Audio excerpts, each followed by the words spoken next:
Hey y'all, welcome back to Witches and Words, or welcome if you're new here. Alright, so today we're going to be talking about paganism. Specifically, we'll be taking a rather brief look at the history of the word and concept. More and more people seem to be turning to the system of beliefs, especially as concepts like witchcraft grow in popularity, along with the fourth wave of feminism. It's really hard to find solid data on this because most of the sources I found were skewed towards Christianity or were sorely outdated, but one Pew poll did suggest that 0.3% of Americans polled identified as Wiccan or pagan. That poll is problematic in itself because not all pagans are Wiccan and they shouldn't be lumped together, but I digress. With this boom of pagan activity, especially on social media, comes a lot of misinformation.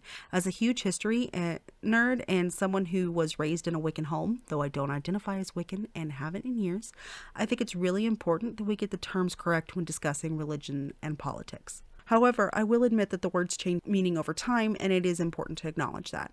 So what is paganism exactly? You may have an idea already. Most people, when they hear the term pagan, have a very specific image come to mind. Usually people think of pagans as polytheistic, non-Abrahamic religions, such as Islam, Christianity, and Judaism. Some people think paganism is synonymous with Wicca, which... but I won't be going into that much today. Soon I'll post a whole video series on Wicca and its problematic nature. Anyway, when you Google what is paganism, you get this definition: a religion other than one of the main world religions, specifically a non-Christian or pre-Christian religion, or a modern religious movement incorporating beliefs or practices from outside the main world religions, especially nature worship. This first definition is problematic for a few reasons, and I'll go into that here in a bit. The second definition is probably closer to the truth, but to properly define paganism, you need to go back in time. Like way back in time. I'm talking Roman times, y'all, and this history I'm about to get into is way brief. I don't want this video to be a million years long, so it's succinct for a reason. Let's go back to 325 AD, when the Roman Emperor Constantine convened a group of Christian bishops in a town called Nicaea, forming the First Council of Nicaea. They did a few important things here, like they named the day for Easter, declared that Jesus was equal to God, and developed the first part of the Nicene Creed. That's kind of a gross oversimplification, but we'll go with it. Long after Constantine, there was this emperor. His name was Theodosius I, or Theodosius the Great. His claim to fame is that he made Christianity the state religion of Rome circa 393 AD. He banned pagan rituals at the Olympics, and, this is important, he also banned Roman paganism, Hellenistic religion, and Arianism. I'm not speaking here about the racial ideology. I'm speaking of a sect of Christianity defined by a guy named Arius. I linked the wiki on this down below. Anyway, the reason that this is important is because in Roman times they spoke Latin. In Latin, the word pagan comes from the word paganus, which for a long time historians thought meant someone from the rural countryside.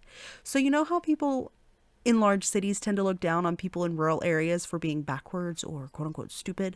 The same thing happened in the 300s. Christianity became the state religion, and so it was fashionable for the city dwellers, but because news and education traveled slowly to the rural regions, paganus, or rural people, picked up on the news slowly and maintained their worship of the old gods.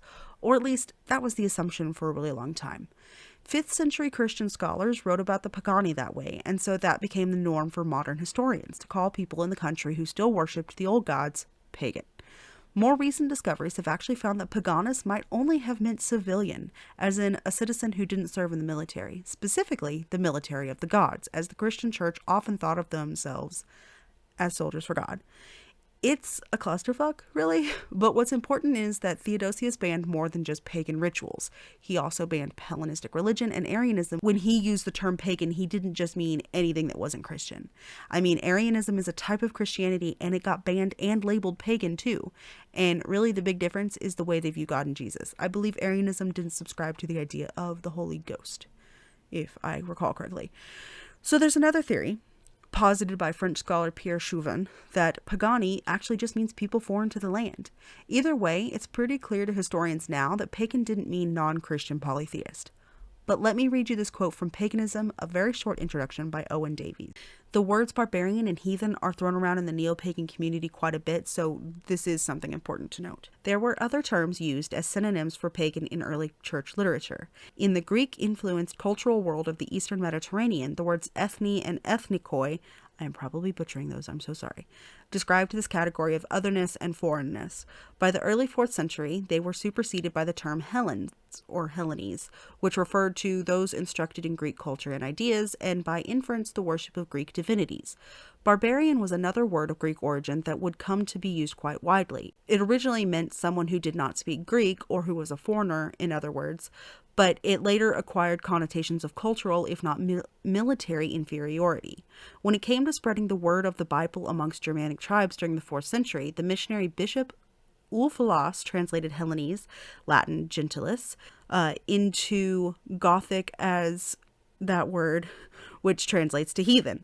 This perhaps denoted, rather like pagan, a person who lived in wild, remote places and clung to old ways, but it could also derive from the Armenian word hetanos for nation or tribe. So in general, pagan, barbarian, and heathen all could have simply meant foreigner if this text is to be believed and oversimplified. So let's jump to the 16th century. In 1624, a clergyman by the name of Thomas Aylesbury gave a sermon that likened papal Rome to pagan Rome and said that they were both faiths of idolatry and sin. The guy had issues, clearly, but anyway, he was a big deal and people listened. If you weren't aware, England in the 1600s was sort of breaking up with Catholicism, so Protestants considered the faith idolatrous and pagan. So basically, the word pagan isn't really the right word for what we practice today.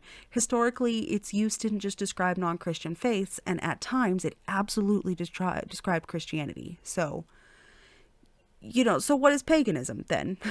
We have to ask. Sometime in the 20th century Europe, people started identifying with paganism in a way to connect with their ancestral religions. I would go into the history of witchcraft, magic, Crowley, Gardner, and Wicca here, but seriously, that is a whole other video series that I'm working on.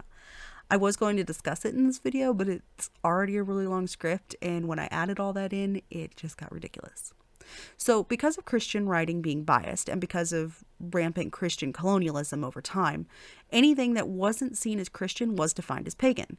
This is wrong for a lot of reasons. Religions like Hindu and African tribal religions and First Peoples faiths, they're not pagan because that's not what the word was originally used for in the first place, and it lumps all those faiths into one term, just further highlighting the colonialism that has harmed those cultures irreparably.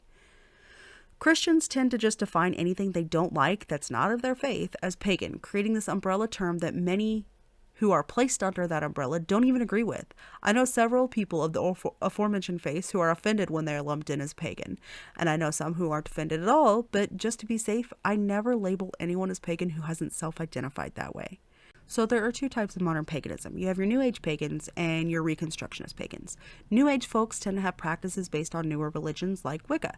Then the Reconstructionist pagans are those of us who look at historical and archaeological facts to recreate older religions, even if those faiths wouldn't have been called pagan back in the day.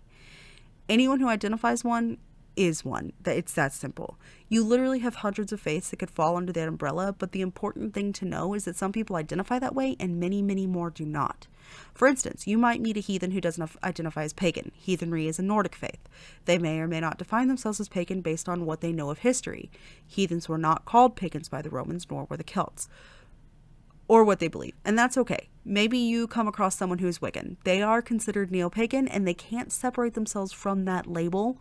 Why? Because Gardner is the guy who created Wicca and is credited for bringing about the neo-pagan revival. That's why a lot of people get confused and use the terms interchangeably. Let me tell you right now though, Wicca and paganism are not the same thing. Wicca is a form of paganism. Paganism isn't just Wicca. So circling back to Google's definitions. You see how the first one isn't accurate at all? When we talk about paganism, we're not talking about anything that isn't Judeo-Christian. That definition is at best misleading, at worst, racist white supremacist nonsense. Like I said before, Hindu, African tribal religions, and First Nations religions are not pagan as such. The second definition is closer to accurate, but I think it's safer and less racist to simply say that paganism is a modern religious movement incorporating various beliefs and practices from old world European faith systems, because that's what it is. To lump African or Asian or First People religions into such a Eurocentric definition is not also false factually, but it's also disrespectful as hell. So I hope this has helped.